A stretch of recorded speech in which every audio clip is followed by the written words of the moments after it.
Hi, David. Hi. Where are we? This is the choir room at Mount Olive Lutheran Church, where the National Lutheran Choir rehearses. And where is this room? This is in the lower level of Mount Olive Lutheran Church. It was built in the 50s when Paul Mons was here. A lot of magic happens in this room and has over all the years, but especially Tuesday and Wednesday nights now. Tuesday and Wednesday. Tuesday's the night for the National Lutheran Choir rehearsals, and Wednesday night is for the cantori. Is that right? That's correct. Mount Olive's Church Choir, yes. And so this was custom built for Paul Mons. It's now customized for you. That's right. And the National Lutheran Choir. That's right. And we have 65 singers in the choir. We fill this room. How are rehearsals going? They're going wonderfully. This program has such incredible intensity to it, and the choir is connecting with it in a way that I haven't remembered before, to the degree of which they're connecting.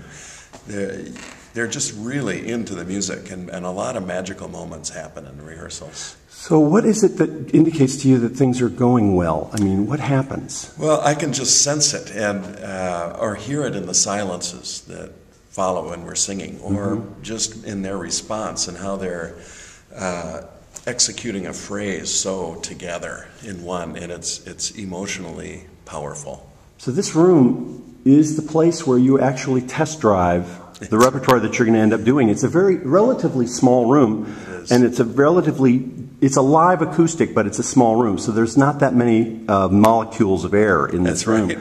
So how are you able to translate? Are you able to translate what you want in the concert hall or the church from this room, or do you have to do rehearsals in the rooms?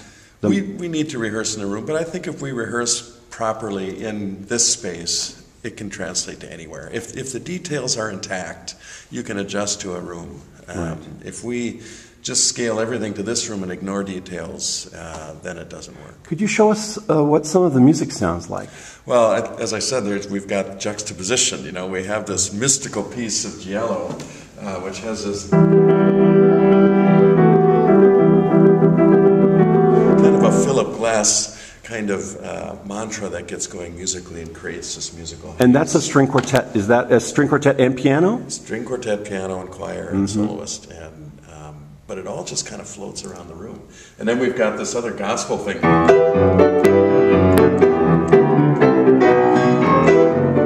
It's quite a juxtaposition of styles, but you know, they work. You put things back to back, and one feeds the other, and I just have never seen them respond the way they are this time. They always respond, but usually it takes a while. Sometimes we do a piece and the choir looks at me like, I'm not sure I like this yet, and then that makes me excited because I know they will when we're done. But this time they're just like right in it from the get-go, and it's been really exciting. Are these all new pieces for the choir? Most of them are. I have to stop and think. I think we have one or two that are well-loved. One of the new pieces is a new piece that you've just finished composing. Yeah, well, you know, when we need something and I can't find it, that's usually my response. Tell us a little bit about that piece. Well, it's the spiritual Take Me to the Water, and it has to do with baptism and grace, and even the piece Amazing Grace that we're singing, a gorgeous arrangement by Paul Rudoy, takes us to water. I mean, that's what grace does. It starts with the waters of baptism. And so I wanted a piece on that spiritual and didn't find one that quite fit it, so I just wrote it. Again, connecting with some of the things that you said earlier about this concert, this is going to be about these candles memorializing various people that are going to be submitted by the audience. Some of those candles are going to be near the baptismal fonts in these various churches that we're going to be in. Exactly. In Gustavus Adolphus College and St. Bartholomew's Catholic.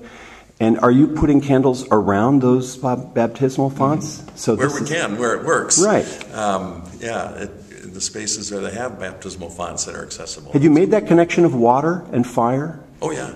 This is part of the plan. Yeah. All right, so the thing that you're talking about, this is exciting for you to hear. This is an unusual connection that the choir has with this repertoire. And what is your favorite piece or your favorite moment in this concert so far? You know, it's always the one that we're doing. Is that right? No matter what it is. But last Tuesday, I can tell you what, last Tuesday's rehearsal, when we were looking at Rudder's Lux Eterna from his Requiem. We're doing one movement from that. You could hear a pin drop in this simple soprano line that they were singing, and it was just so incredibly pure. And there were 16 women sounding like one. And even that one had no weight to it. It was just this metaphysical thing. Amazing.